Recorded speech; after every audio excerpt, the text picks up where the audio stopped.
Cylinder 400 रुपये कब आया था? कितने सालों बाद? 40 साल में। 75 रुपये से शुरू हुआ था ये। सोना गोल्ड 26,700 रुपये था जब इन्होंने सरकार संभाली है। कितने सालों में है? 70 सालों में। और इन्होंने 1.5 लाख कितने सालों में कर दिया? 10-12 सालों में। सिलेंडर 1100 का 1000 कितने कर दिया? अच्छा, फिर और देखो, 1000 का कर भी दिया, मिलता फिर भी नहीं। पेट्रोल के अंदर वो डाल दिया गन्ने का रस, चीनी महंगी हो गई। अरे आज शर्म होनी चाहिए अपने देश को। इतना बढ़िया देश, जो अपना देश विदेशों में कणक, गेहूं और चीनी भेजा करता था, आज मांग रहा है। एक वो छोटा सा देश है जिसके घुटने टिका दी थी कांग्रेस ने। 93,000 उनके सैनिक यहाँ बंदी बना दी थी। वो आज मजाक उड़ा रहा है कि 12 लाख टन मेरे पास चीनी बड़ी लेनी है। तो शर्म करनी चाहिए इनको। मेरे भाई बहन, बुजुर्ग, माताएं, बहनों और सबसे यही अपील करूँगा कि आप मेरे को अगर मौका दोगे तो मैं ज़्यादा से ज़्यादा काम करूँगा, क्योंकि मेरे को वो लालच तो कोई है नहीं। मैं तो समाज की सेवा करनी है, पहले भी करता आया हूँ। जो काम कहीं से नहीं होते थे वो मतलब गज़ट ऑफिस के काम करता रहा हूँ। तो बाकी जनता से हाथ जोड़कर अपील है, निवेदन है मेरा कि अगर आप मेरे को वोट देते हो, मेरे को जिताते हो, तो मैं आपके हर सुख दुख में आधी रात को तैयार रहूँगा। शुभ शक्ति योजना, उसमें 55,000 रुपया दिया करती थी गवर्नमेंट उस बच्ची को जो बच्ची 8वीं पास हो और 18 साल की हो चुकी हो। उसकी शादी में होती थी, उसकी शादी के लिए। ठीक है। उसके खाते में तो वो साइन सारी मैं ही करता था। मेरे को फ़ोन भी आए, डरावा भी डराया गया कि आप कर रहे हो ये सेंट्रल गवर्नमेंट का मामला। मैंने जो मर्जी हो जाए, कोई बात नहीं। मैं बच्ची को जानता हूँ, मैं इतना वेरिफिकेशन करता हूँ, ये बच्ची 18 साल की हो गई, वो तो सर्टिफिकेट बोलता है। अच्छा, 8वीं पास है, वो सर्टिफिकेट बोलता है। अब उसकी मैरिज हुई या नहीं, वो वार्ड में सबको जानता था, नहीं हुई। पहले तो मेरा यही मुद्दा रहेगा कि सबसे पहले जो मेरे स्कूल में बच्चे पढ़ते हैं, ये जो आज ये नशे बेकार से चले हैं, उनको मैं हर टीचर को कह रखा है, चाहे कल तो छुट्टी है, परसों स्कूल में आ जाना, तो टीचर को कह रहा है कि एक पीरियड जो बच्चे बड़े हैं, जो 9वीं 10वीं 11वीं 12वीं बड़े हैं, उन बच्चों को आपने बच्चियों को ये सिखाना है बैड टच गुड टच, और बच्चों को ये दिखाना है कि ये जो नशा है इसका अंत क्या है, इसका दुष्प्रभाव क्या है। कुछ बच्चियां ऐसी पढ़ रही हैं जिनकी फीस मैंने माफ कर रखी है, और इन स्कूल वाले मालिक को मैंने कह रखा है फीस की मैं दूंगा। और उस बंदे ने ये इंजेक्शन लगा के इसी वार्ड के, ये सामने वाला वार्ड का है, इंजेक्शन लगा के उसका HIV हो चुकी है, और उसके बच्चे पढ़ रहे हैं, बच्चे पढ़ने में होशियार हैं। और मैंने वो, क्योंकि मालिक होते हैं, वो कहते हैं ये फीस मैं दूंगा। मैं को पेज देते हो आप, उसमें से काट लेना, बच्चों को पढ़ाना है। मैं चाहता हूँ कि ये बच्चे पढ़े, अच्छी लाइन में लगे।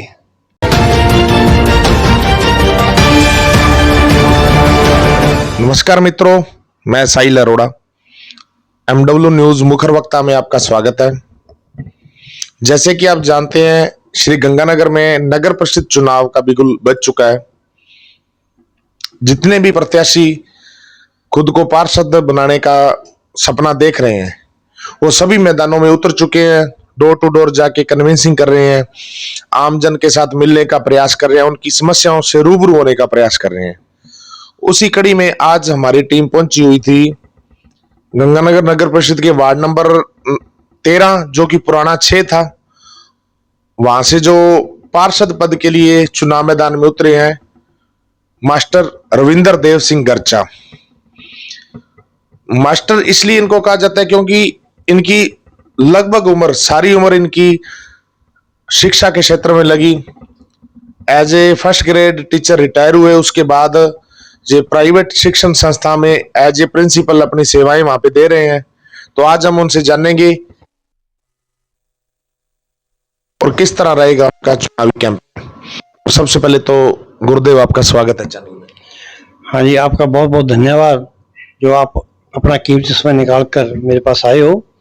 मैं आज मुखर वक्ता टीम का बहुत धन्यवाद करता हूँ, स्वागत करता हूँ। गुरुजी, बात करें सबसे पहले तो छोटा सा संक्षिप्त परिचय आप अपने बारे में दें। भाई, कब आप टीचर आपने ज्वाइन किया, कब रिटायर हुए और कहाँ लगभग आपने सर्विस दी? हाँ जी, ऐसा है साहिल जी की, सबसे पहले तो आपको बताऊँ कि मैं पुलिस में लगा, 1.5 साल लगा रहा। दोस्तों, मेरे पापा ने छुड़वा दिया कि मेरे पापा जो शिक्षा अधिकारी से यहाँ पे एजुकेशन डिपार्टमेंट में ही होता है, तो वो कहते ये सर्विस अच्छी नहीं है। उसके बाद मैं रोडवेज में अंदर कंडक्टर भी रहा। वो पापा कहते ये उससे बदतर है। फिर मेरे पापा ने मेरे को BSTC करवाई संगरिया से। संगरिया से BSTC करवाने के बाद में मैं जवाहर बाल मंदिर के अंदर सेवा देने लग गया as a third grade teacher, जहाँ अब हूँ मैं। उसके बाद में मेरे को गवर्नमेंट नौकरी मिल गई, मैं चला गया थर्ड ग्रेड टीचर कालूवाड़ा। उसके बाद फिर मैं 3 बार रहा, फिर प्रमोशन हुआ मेरा सेकंड ग्रेड में, नाईवाड़ा रहा। फिर मेरा 5 साल का अच्छा रिजल्ट था गुलाब चंद कटारिया शिक्षा मंत्री से। उन्होंने देखा जिन जिन का अच्छा रिजल्ट है उनको होम वो दो अपने स्कूल जो घर के पास हो। उन्होंने मैंने फॉर्म भरा तो उन्होंने मेरे को यूनिवर्सिटी जो आजकल महात्मा गांधी स्कूल है इंदिरा चौक के पास, वहाँ मेरा ट्रांसफर हो गया। वहाँ से फिर जियो लेकर के 7 साल बाद मेरे को कर दिया मटीरियल थान। मटीरियल थान से फर्स्ट ग्रेड के अंदर एज ए लेक्चरर विख्याता बन के चला गया मैं बड़िंगा श्री कर्णपुर। वहाँ से मैं 31 दिसंबर 2020 में रिटायर हो गया। उसके बाद में समाज सेवा के अंदर मैं भाग लिया, और जितने भी इस एरिया के बच्चे और यहाँ तक कि 50 वार्डों के जो पुराने पार्षद हैं, राम स्वरूप जी हैं, डागला जी हैं, विनोद जांतू जी हैं, बेदी जी हैं, किस किस के नाम गिनाऊं, तो तब एक योजना चली थी शुभ शक्ति योजना। उसमें 55,000 रुपया दिया करती थी गवर्नमेंट उस बच्ची को जो बच्ची 8वीं पास हो और 18 साल की हो चुकी हो, उसकी शादी में होती थी, उसकी शादी के लिए। ठीक है। उसके खाते में तो वो साइन सारी मैं ही करता था। मेरे को फोन भी आए, डरावा भी डराया गया कि आप कर रहे हो ये सेंट्रल गवर्नमेंट का मामला। मैंने जो मर्जी हो जाए कोई बात नहीं, मैं बच्ची को जानता हूँ, मैं इतना वेरिफिकेशन करता हूँ ये बच्ची 18 साल की हो गई, वो तो सर्टिफिकेट बोलता है। अच्छा 8वीं पास है, वो सर्टिफिकेट बोलता है। अब उसकी मैरिज हुई या नहीं वो वार्ड में सबको जानता था, नहीं हुई। तो उसके बाद में ये आई प्रधानमंत्री उज्ज्वल योजना, गैस वाली, फ्री वाली, जो OBC SC ST को देना था। तो उसमें कुछ OBC SC ST वाले जो होते हैं लोग, ठीक है बेचारे मजदूरी करते, नहीं होता किसी के पास टाइम जाति प्रमाण पत्र बनवाने का, तो जाति प्रमाण पत्र कई के पास नहीं थे। फिर उन्होंने एक योजना निकाली कि आप ऐसा करो, कोई गजटेड ऑफिसर अपने लेटर पैड पे लिख करके ये सील लगा दे कि मैं इसको व्यक्तिगत रूप से जानता हूँ और इसको सरेंडर देना उचित है। मैंने फिर पता नहीं पूरे ये पंकज जी हैं, नागपाल जी, इन्होंने बड़े ढिंगावाड़ी से कौड़िया से पता नहीं कितने मेरे से फॉर्म करवा के ले गए और मैं करता रहा, सबको सरेंडर मिल गए। और बाकी जाति प्रमाण पत्र, किसी का आय प्रमाण पत्र, ये तो मैं करते रहा हूँ। और मेरे साइनों के कारण बहुत से बच्चे सर्विस भी लगे हैं। तो ये तो बड़ी शानदार बात है। ये तो आप शिक्षक थे और आपने जो आपके पास एक मोहर थी उस मोहर का आपने सदुपयोग किया और पार्षद या किसी जनप्रतिनिधि के रूप में ना होके एक शिक्षक के रूप में होके आपने बच्चों का भविष्य सुधारने का प्रयास किया, आमजन को बेहतर सुविधा देने का प्रयास किया, जो कि काबिले तारीफ है। अब बात करेंगे, आप इस वार्ड से चुनाव मैदान में उतरे हैं, तो किस तरह रहेगा आपका चुनावी कैंपेन और किन मुद्दों को लेकर, किन योजनाओं को लेकर आप चुनाव मैदान में उतरे हैं, उनके बारे में थोड़ा प्रकाश।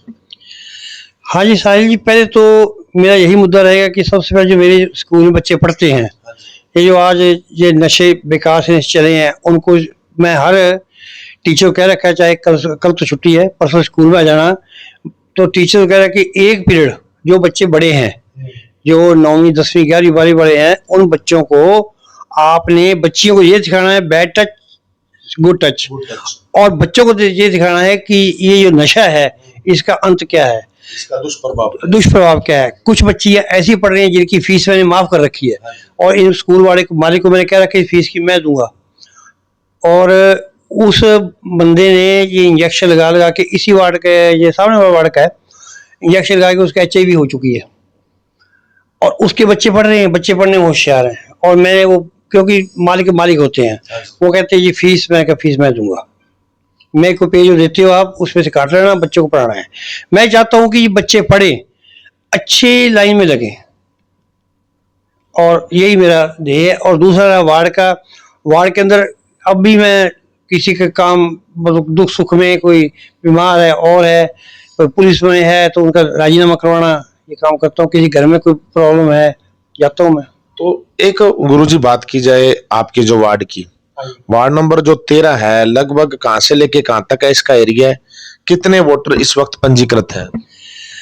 इसमें मैं पूरा तो नहीं कह सकता, लेकिन मेरा जो गेस्ट है वो 3500 वोट है लग। ठीक है जी। लगभग कहां से लेके कहां तक का एरिया है?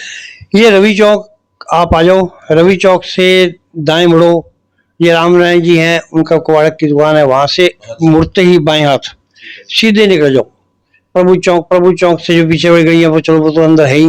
उसके बाद देवीलाल जी की चक्की है, वहां से बाएं मुड़ते लावा जी की दुकान है मोटरसाइकिल वाली, नंदराम जी लावा। वहां से आगे जाओगे तो वह है कृष्णा निकुंज कॉलोनी, वो आ गई। उसके बाद में डिस्पेंसरी आ गई।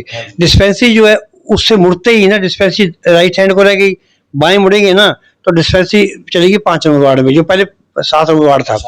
वहां सीधे अपने आएंगे तो सामने आ जाएगी हरपाल कुकड़ी जी की दुकान, वहाँ बढ़ता है चौराहा टेढ़ा सा, तो दाएं हाथ हरपाल कुकड़ी जी की दुकान आ गई, और बाएं हाथ आ गई वो कुकड़ जी हैं, वो उनकी डेथ हो गई जैसे, उनकी वो दुकान आ गई। वहां से सीधे फिर निकलेंगे, फिर गिलोच चौक आ गया। गिलोच चौक से राइट हैंड वाले घर नहीं है इसमें, गिलोच चौक वाले घर इसमें हैं वार्ड नंबर 13 में।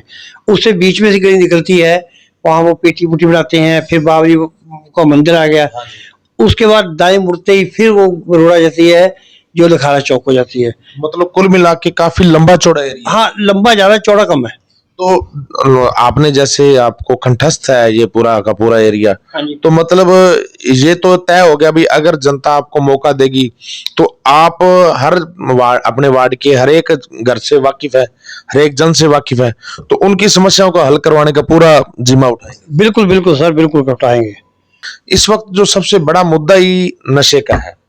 नशे एक ऐसा बीमारी है जो जिस घर में एंटर हो जाता है तो उसकी समूल नष्ट कर देता है, 7 पुश्तें उसकी नष्ट हो जाती है। तो अब नशे को रोकने के लिए किस तरह के उपाय आपकी तरफ से किए जाएंगे अगर जनता आपको चुन के पार्षद के रूप में यहाँ चिताती है? देखो ऐसा सर, अगर मेरे को पार्षद चुन के जनता आगे लाती है, मेरे को कोई भी लालच नहीं है पैसे का, क्योंकि मैं सब संपन्न, भगवान की बहुत कृपा है। तो नशे वाले जो सौदागर हैं उनसे एक ही आग्रह करूंगा भी ये काम बंद करो। उससे पहले बात ये होती है कि नशे वाली घर में जो पेरेंट्स हैं, माँ बाप हैं, उनकी जिम्मेदारी ज़्यादा बढ़ती है। नशा देने वाला घर भी नहीं जाता, लेकिन नशे वालों को बंद करेंगे। अब घर में भी माँ बाप कहेंगे आपका बेटा कहाँ जा रहा है, उसकी संगति क्या है, उसको देखो। ठीक है। अब स्कूल के अंदर जब से मैं लगा हूँ 4 महीने हो गए, मैं एक ही बात कह रही कि जब आपका बच्चा स्कूल नहीं आना तो आप मेरे को फ़ोन करोगे। अगर फ़ोन नहीं करोगे तो नेक्स्ट डे आप अपने बच्चे के साथ आओगे, चाहे बच्चे की मम्मी आए चाहे पापा आए, नहीं बच्चे को अंदर नहीं आने दूंगा मैं, है ना। तो उनको पता चले ना बच्चा था कहाँ कल, भी घर से स्कूल आ गया और स्कूल के बाद गलत संगति में हो गया। तो आपके कहने का मतलब ये हो गया कि इस वक्त जो अभिभावक हैं, पेरेंट्स हैं, उनको भी ध्यान रखना पड़ेगा कि आपका बच्चा कहाँ है, उसकी संगत किसके साथ है, वो किन के साथ खेल रहा है, किन के साथ वो बाहर जा रहा है, किन के साथ वो मतलब अपना जीवन यापन जो अपना लाइफ स्पेंड कर रहा है, तो पूरा ध्यान रखना पड़ेगा। हाँ जी, पेरेंट्स की जिम्मेदारी पूरी बनती है। देखो पार्षद अगर बनता हूं मैं तो पेरेंट्स को यही समझाऊंगा कि आप अपने बच्चे का ध्यान रखो, कहाँ जाता है, किसके साथ जाता है, कौन से पास आता है, ठीक है, क्या क्या काम है उसको करने का। अगर बच्चे का पेरेंट्स ध्यान रखेंगे तो पार्षद है, मान लो मैं पार्षद बन गया, मैं किसी के बच्चे के बारे में किसी को कह के उन्होंने आपका बच्चा नशेड़ी है, मेरे गले लग जाएंगे, वो मेरे बच्चे को बदनाम कर रहे हो। तो कम से कम ये तो है कि जहां जहां नशा बिकता है इसका काम तो है प्रशासन का, पार्षद के हाथ में कुछ नहीं है, लेकिन प्रशासन के दबाव डालना वो मैं जरूर करूंगा। तो अब वो मेरी जनता साथ देगी, जनता साथ देगी, प्रशासन पर दबाव डालेंगे तो करेंगे। क्योंकि पार्षद के हाथ में चाहे मैं हूँ चाहे कोई बने, पार्षद के पास कोई अधिकार नहीं होता कि किसी का बदला दें। गुरुजी बात करें, वैसे तो आप निर्दलीय पार्षद, निर्दलीय प्रत्याशी के रूप में मैदान में उतरे हैं, लेकिन आपने किसी पार्टी से टिकट की इच्छा भी जताई है? हाँ जी, मैंने इच्छा जताई है कांग्रेस पार्टी से, क्योंकि मेरे फादर भी कांग्रेसी थे, मेरे दादा भी कांग्रेसी थे, मेरे फादर तो वो देखा है ना कांग्रेस ने क्या क्या किया देश की आज़ादी में, है ना। तो वो फादर मेरे कांग्रेसी से, हम भी कांग्रेसी हैं। आज कांग्रेस की बदौलत मैं खाना खा रहा हूँ बढ़िया, क्योंकि इन्होंने आते ही कर्मचारी की पेंशन बंद की है। आज मेरे को पेंशन मिल रही है, मेरी मिसी को पेंशन मिल रही है, मेरे बेटा हालांकि इंजीनियर है कराटे के अंदर, लेकिन मुझे हाथ फैलाने की जरूरत नहीं उसके आगे। मतलब उस सरकार की नीतियां कुछ इस तरह की रही जो कि जो रिटायर्ड कर्मचारी हैं उनको लगातार उनके जीवन यापन के लिए सहयोग मिलता रहे। बिल्कुल मिलता है, कांग्रेस ने बिल्कुल किया है। और कांग्रेस के टाइम में आज देखो, आज बच्चों की सर्विस नहीं है, लोगों को पता ही नहीं चल रहा क्योंकि गहराई में जाते नहीं, पर झंडा उठा लिया चल पड़े। आज कौन सा डिपार्टमेंट है जो गवर्नमेंट का है? सारे डिपार्टमेंट प्राइवेट कर दिए। प्राइवेट के अंदर ना तो ये दलित लोग जिससे इनको बेचारों को थोड़ा राहत मिलती थी, रिजर्वेशन थी, वो खत्म हो गई। अच्छा, इधर से कान नहीं पकड़ा, इधर दूसरी तरफ से कान पकड़ा, ताकि अगर वैसे रिजर्वेशन खत्म करेंगे तो ये विरोध हो जाएगा। इन्होंने प्राइवेटाइजेशन कर दिया। अब मैं स्कूल में हूँ, अब कोई टीचर आता है उसकी डेमो लूंगा, 2 दिन पढ़ाएंगे, बच्चों से पूछूंगा, फीडबैक लूंगा। अगर वो अच्छा पढ़ाती है या पढ़ाता है तो रखूंगा, नहीं तो जाओ मेरे क्या लेना, वो SC है, ST है, जो OBC है, या वो जनरल है। तो इन्होंने ये किया और इन दलित लोगों के साथ भी धक्का हो गया, क्योंकि ये बेचारे लोगों को उठाने के लिए कागज से उपाय बनाया था और चाहिए भी था। ठीक है ना।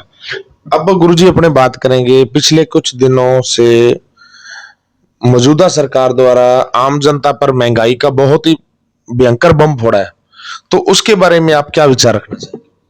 नहीं सर, साहिल जी, मैं पिछले 10 दिनों 20 दिनों में नहीं, ये पूरे 12 सालों से हो रहा है।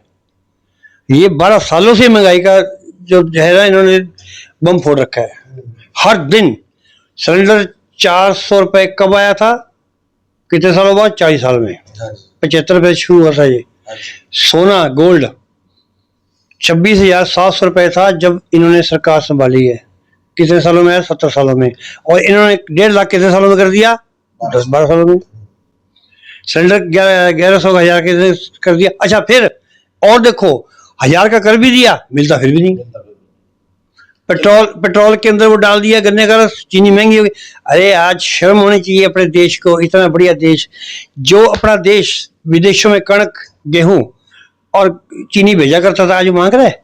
एक वो छोटा सा देश है जिसके घुटने टिका दी थी कांग्रेस ने, 93,000 उनके सैनिक यहाँ बंदी बना दी थी, वो आज मजाक उड़ा रहा है कि 12 लाख टन मेरे पास चीनी बड़ी लेनी है। तो शर्म करनी चाहिए इनको। तो अब अपने बात करेंगे, ये तो रह गई चलो महंगाई की बात। अपना देश जो अपना क्षेत्र है वो कृषि प्रधान देश है और गंगा कनाल पे अपने बैठे हैं और गंगा कनाल अपनी जीवनदायिनी है। पिछले कुछ समय से गंगा कनाल में जो पानी का शेयर है वो भी पूरा नहीं आ रहा है, तो उसके बारे में क्या विचार? देखो ऐसा है, इन्होंने ये वायदे किए थे किसानों का जो आमदन है दुगनी चौगुनी, और जब से ये बने हैं गंगा कैनाल का पानी बिल्कुल ही नीचे जा रहा है। 2400 क्यूसेक पानी आना चाहिए था, लेकिन कभी इन्होंने प्रयास ही नहीं किए।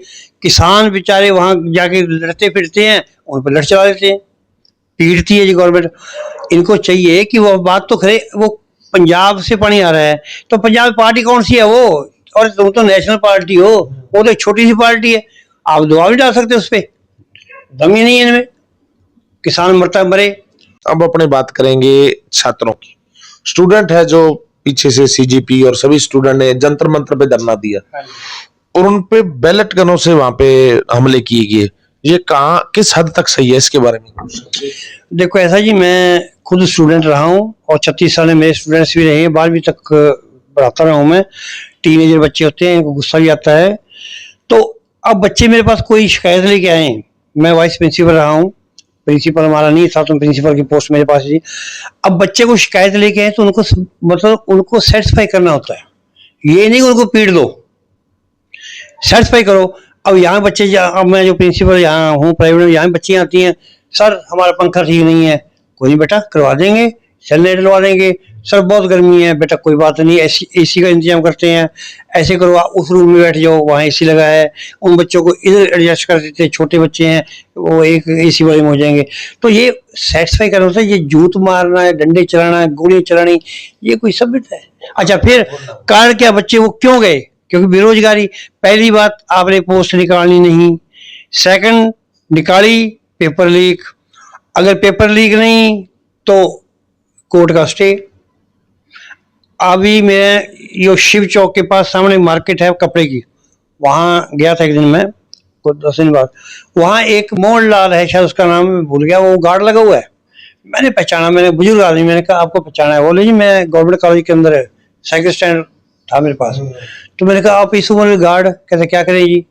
मैं कैसे, क्या बच्चा था मेरा बेटा, वो 9 साल हो गए, लेक्चरर है और उसको 15,000 दे रही है गवर्नमेंट, और गवर्नमेंट कॉलेज में ही है। मैंने कहा क्यों, क्या परमानेंट नहीं कर रही। ये कोई हाल, हर आदमी को ठेके पे रखना, हर आदमी को ठेके पे रखना, हर कोई भी इन्होंने आज तक जो पोस्ट दी है वो कॉन्ट्रैक्ट बेस पे रखी है। ये डिस्पेंसरी है, इसके अंदर 9-9 10-10 साल हो गए, नर्सेज हैं, मेल कंपाउंड नर्स है, फीमेल है, सारे बेचारे बैठे हैं 5-5 हज़ार 7-7 हज़ार पर।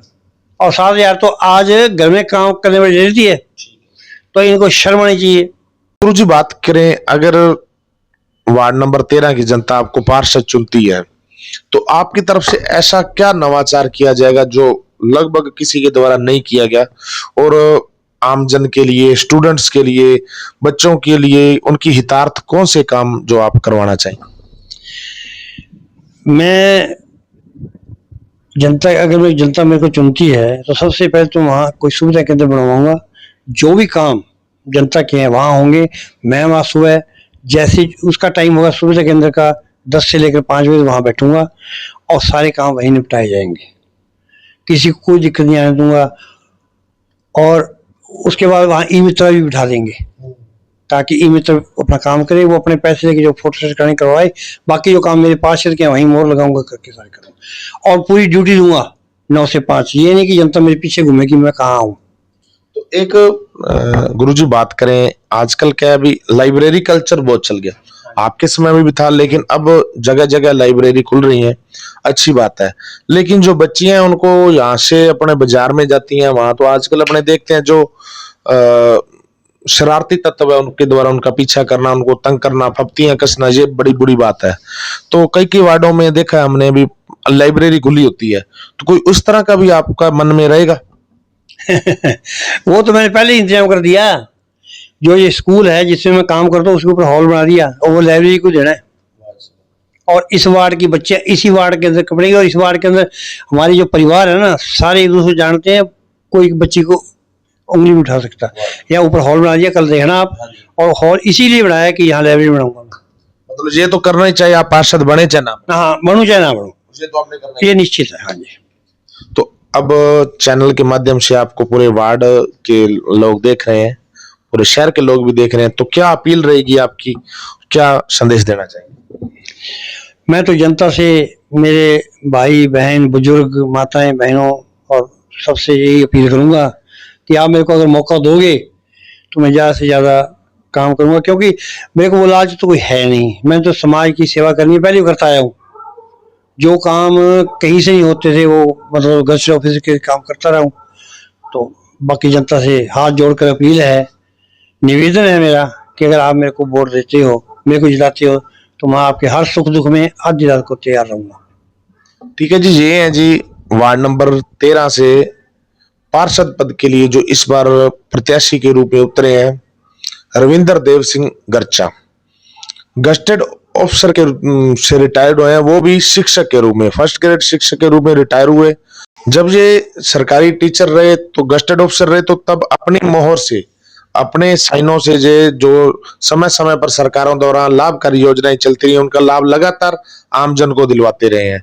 और उसी की बदौलत हम जब वार्ड में सर्वे करने गए तो वार्ड वासियों ने कहा भी गर्चा साहब, गुरुजी तो जब पार्षद थे नहीं तब भी हमारा काम करवाते थे, अगर ये पार्षद बन गए तो फिर तो हमारे बारे न्यारे हो जाएंगे। बड़ा ही अच्छा माहौल जो इस वक्त वार्ड नंबर 13 का चल रहा है, इनके पक्ष में चल रहा है। भविष्य की गुदड़ी में किसी को भी नहीं पता क्या है, लेकिन जो भी होगा अच्छा होगा, उसी को ध्यान में रखते हुए चुनाव मैदान में उतरे हैं। आमजन से, वार्ड वासियों से यही अपील है भी आप एक बार सेवा का मौका देकर देखें। आप पहले भी आपके साथ रहे और बाद में भी साथ रहेंगे। लालच इनको है नहीं, समाज सेवा करनी, और समाज सेवा के कारण ही ये चुनाव मैदान में उतरे हैं। ऐसा प्रतिनिधि, ऐसा कैंडिडेट आप चुने जो आपके सुख दुख में हमेशा साथ रहे, ना कि ये नहीं कि जब भी चुनाव आए वो किसी ना किसी रूप में आपके बीच में आ जाए भी इस बार फिर मुझे जिताओ, इस बार फिर मुझे जिताओ, लेकिन उसके खुद की घर बने, घर बार बने और वो आमजन का कुछ भी ना बने। ऐसा ना हो, ऐसा पार्षद आप ना जिता बैठे, क्योंकि 5 साल बाद चुनाव आते हैं। जैन जी का चुनाव है ये, और चुनाव मतदान सही ढंग से करें। ठीक है जी। MW न्यूज मुखर वक्ता में समय देने के लिए धन्यवाद।